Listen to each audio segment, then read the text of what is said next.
Mary, can you tell me a little bit about yourself, like your name, your parents, if you remember them, your grandparents, and where you were born? I was born Mary Margaret Hearn, and I was born in Trinity Square. My father was Michael Hearn. He was born in Knockby, and when he was 4 they moved to Costello's Lane, and I met my mother, and she was Anne Clooney from Cannon Street, and they had 11 children, and I remember my grandparents, Anne and Michael Hearn as well.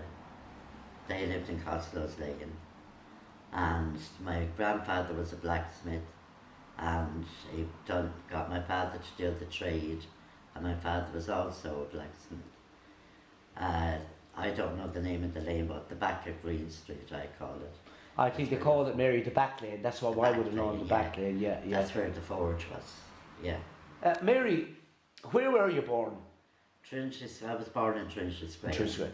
And so you weren't born obviously in a hospital. How many were you in your family, Mary? 11. 11 brothers and sisters? Yes. How many rooms did you have in your house, Mary? On the Lower Yellow Road, 1 bedroom and a loft. And we didn't sleep in a bed. We slept on the mattress on the floor up in the loft. Yeah. And my mother and father and the rest of the kids were down in the bedroom. So how many were upstairs, you say? Oh God, I'd say about 6. And the rest were downstairs. Downstairs, great. 2 double beds in the bedroom, downstairs. But it was the happy times, like we had great times on the Lower Yellow Road and Dial Street, and playing skipping and playing beddies and playing knocks, and school now the nuns were, I needn't tell you the nuns. Yeah, did you go to what school did you go to? Mercy. Mary, as a matter of fact, did you have an inside or outside toilet? No, we had an outside toilet, we had an outside tap, and we had, my father used to always whitewash the walls out in the back garret. Can you remember, Mary, was it a flush toilet? It was with a big chain on it. Yeah. And was a tap inside your house or outside your house? Outside, out by the toilet. Right. So you said, Mary, you went to school. What school did you go to? I went to the Mercy until I was about 11, and then we moved to Cannon Street and I went to the Presentation. Presentation, right. And did you like school? I think you indicated. No, I didn't. Yeah. So you didn't get on well with the nuns? No. And what about the lay teachers, like the teachers, the women who were? Yeah, Mother Anthony was a lovely teacher. Okay. Miss Fitzgerald I didn't really like. Okay, yeah. And Mrs. Fox, no way. Yeah, okay. She was with a walking stick. Yeah, well they were more severe, the same in the boys' schools, Mary. Yeah. So, Mary, I tell you what we talk about. We talk about the pastimes. Like you said, you mentioned about playing beddies and that. And yeah, they were lovely times. Now, would you play like a lot? I remember up in Dial Street, all the girls on the poles with the rope on the poles. Yeah, you'd go down and we'd try and get a few, sixpence I think it was. I'd go down to White's in O'Connell Street and get a length of rope and push it up the pole, and we'd be swinging around and pushing one another around. Then we'd play skipping, and we knew all the songs then about the skipping. Like, Yeah. You know. Can you remember anything? I can. In and there goes Jackie Bluebells. There's a lady on the mountain. And what's the other one? I can't remember the rest of them now, but there was a good few, yeah. And beddies, could you explain a little bit about, because I know that younger people nowadays probably wouldn't know what beddies. Beddies where you're right, 1 square, 2 squares, 1 square, 2 squares, and you get a little rock and you throw it, and you put the numbers on the squares, and you have to hop and skip, and then if you miss it, you're out. Yeah. You turn around, you come back down again. It was lovely now. Yeah. And the knocks now sitting on the footpath, and you'd have the knocks and throwing them up and trying to catch them. And can you remember, Mary, where did you get those knocks? Was it a foundry? No, we got the knocks down in a little shop in O'Connell Street. Oh, right. Yeah. But if we had knocks, we'd pick up stones off the street and we throw the stones up and try and catch them. Brilliant. Absolutely. Yeah. Same, because I'm from Dye Street, as you know, so Yeah. it was very much the same. Yeah. Mary, what was your first job? My first job was housework. What age were you, Mary? I think I was 14. Yeah, just. And would that be would that been a full-time job then? I think it was 5 or 6 days a week. I'm not sure now, but it was hard work. Was that in your own house or someone else's house? No, it was up Newtown somewhere. Okay. I remember that, but it was very hard work. And you were 14? 14, yeah. And then what kind of jobs did you have as you got older? I got a little job then in the Tower Hotel, because my father worked there. And then I went, I was cleaning bathrooms in the Tower Hotel, but I'm sure I hadn't a clue about bathrooms and that. So I went from there to Willie Watts and then the Jewel Factory. And Willie Watts, what kind of factory was that? Second bag. And what was your job in there? My job was shaking the bags and getting all the ones with the holes in them and giving them to the machinists. And, okay. you know, because the mice be running around and eating the bags. Someone else said that to me, that the place was full of rats. Is that right? Oh, definitely, yeah. That and the smell. Huh? This bad smell? Yeah, very bad smell. And Mary, did you, I suppose then after a while, then you got married? I did, I went to England actually, and I worked in Moll's factory in England. All right. The bacon factory. And I came home then and I got married and had the first child then. Mary, I'm very interested in women's affairs, right?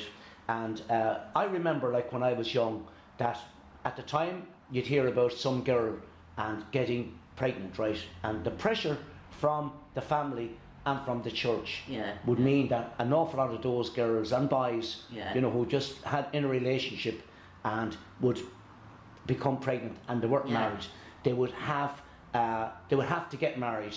But I believe that it was sort of like it was a terrible situation. Would you have known of anyone like that? We say that would have on those, and what happened? Where did they go?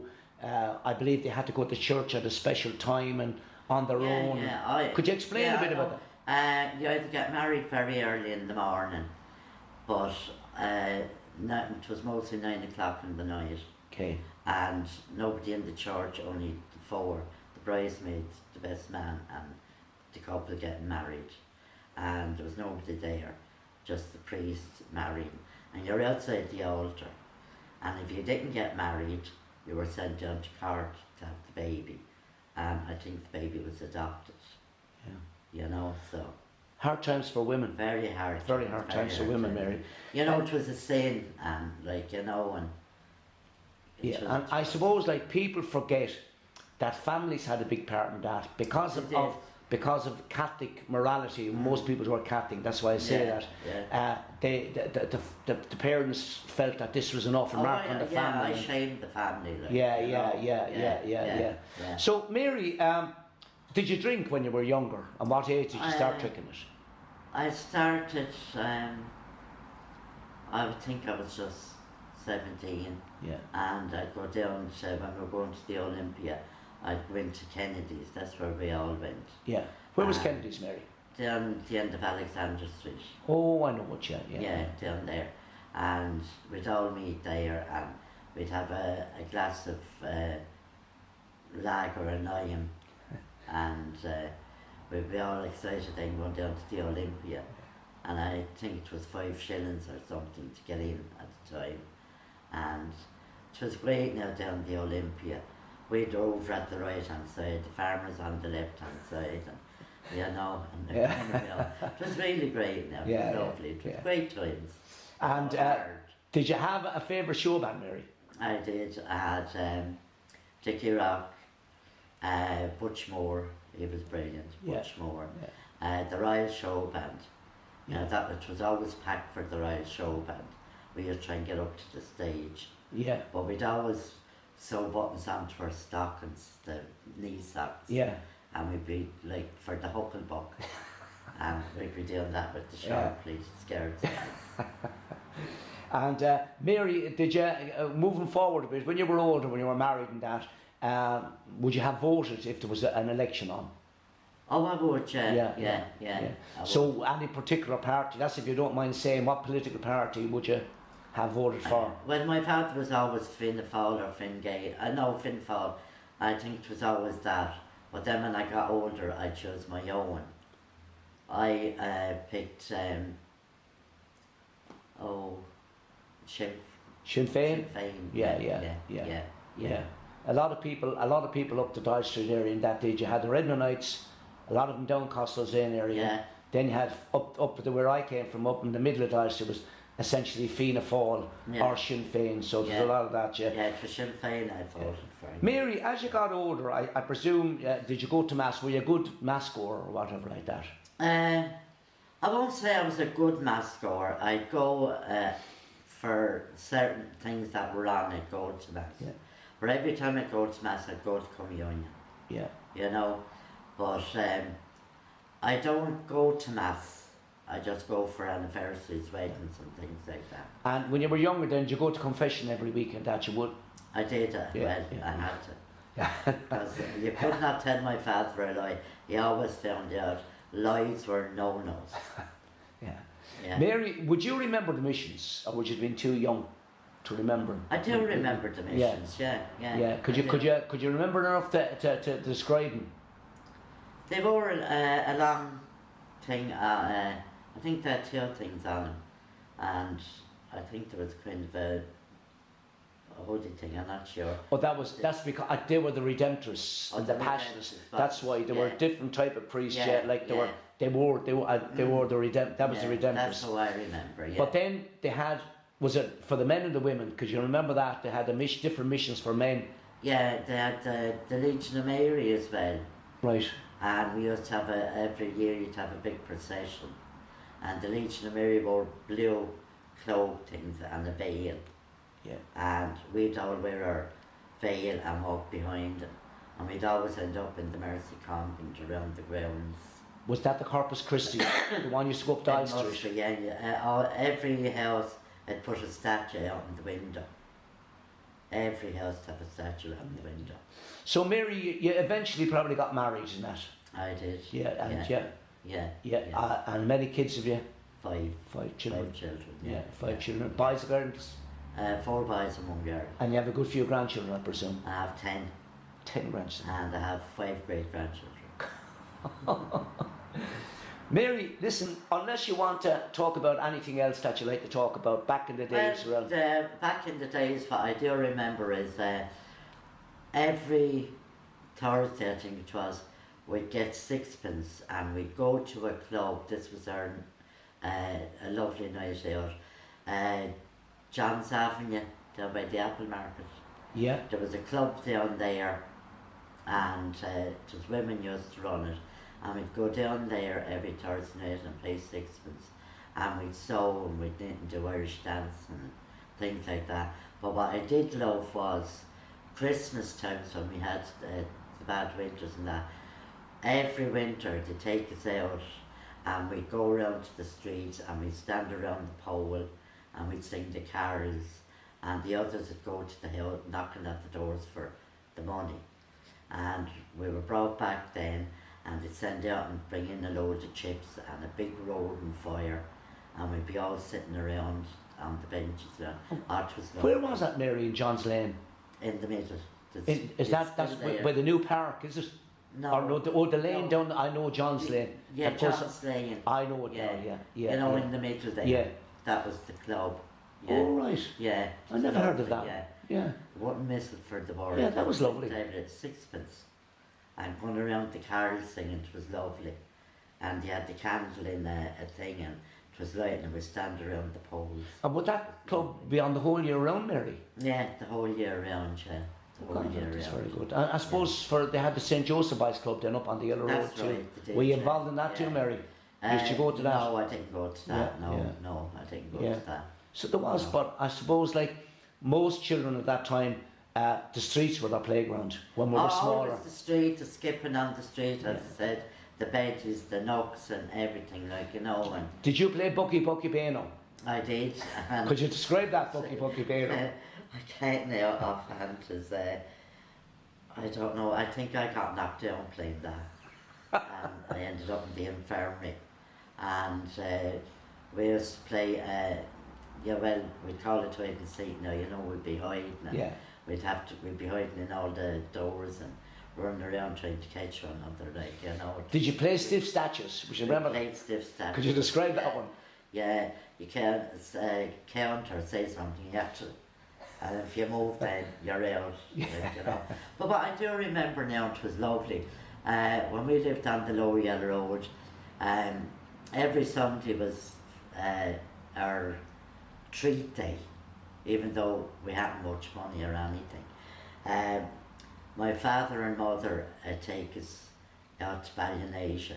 Now, Paddy Brown's Road looked so long, but up Slieve Keel, and they stop at Henneberry shop, and we'd get a Patsy Pop ice lolly, and my mother and father get an ice cream, and we'd go all the way out to Ballyonasia, and he'd take photos with his box camera, and we'd come back in again.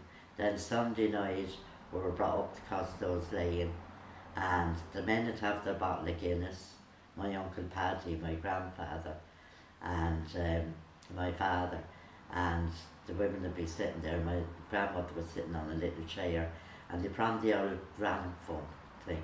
Oh, it was lovely. And we'd have to do Irish dancing. And my Uncle Paddy would get out on the floor, why did he do a hornpipe? He was brilliant at doing the hornpipe. Glorious times, man. Yeah, Glorious times. Yeah. Never had a Christmas tree. Never. My father made his own decorations, but they were happy and safe times. Do you remember, Mary? I can't remember Christmas. Would you believe that? Oh, I remember and Christmas. do you remember? Like, could you explain the type of ties? Because I think the two of us would have probably gotten the similar. No, you would have gotten girls' ties. I would have gotten Yeah, ties. we'd get the Shinley dolls. Me and my sister would get the Shinley dolls. Yeah. The boys What's that? What's a Shinley doll? A Shinley doll is a naked doll. Okay. You know, they were called. They were a shilling. Okay. So we'd get the Shinley doll. Yeah.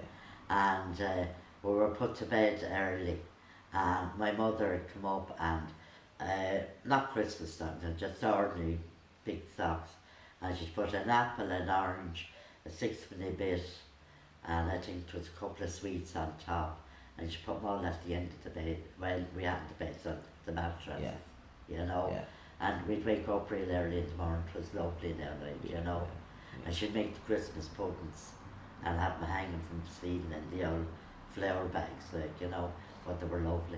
Mary, just something that struck me there when we were talking, I forgot to ask you about, and that was about food. Like, you know, how many times a week, I find it hard to remember now back, but how many times a week would you have had meat in your dinner?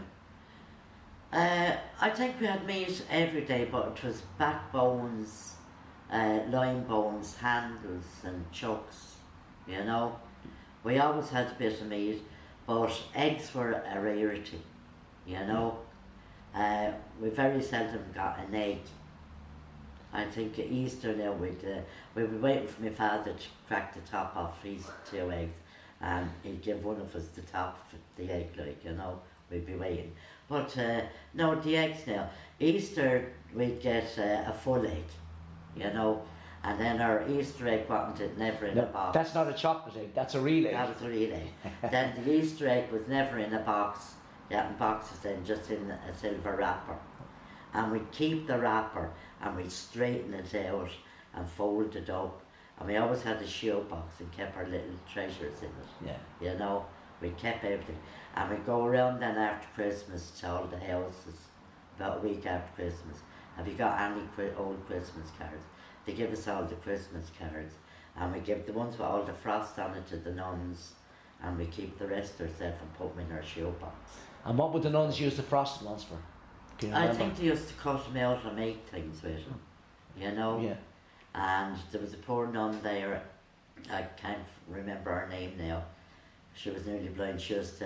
We used to be trying to collect our bits of rosary beads for her, and she'd make a full rosary bead. She was always making rosary beads out of bits of rosary beads. Right. She was a lovely nun. Yeah. She was lovely now. Yeah. I remember a lot of where I'm from, blind stews. Oh, the blind stew. Yeah, can you explain what a blind stew is? Blind stew of no meat. Yeah, no meat. Yeah. And just kind of thick, and the potatoes to be thick, and just kind of whitish. Yeah. And I still love them, Mary. Lovely, yeah. I still love The blind stew, yeah. So Mary, listen, that's absolutely brilliant. The stuff that you said today is absolutely brilliant. And thank you very much, Mary. You're welcome.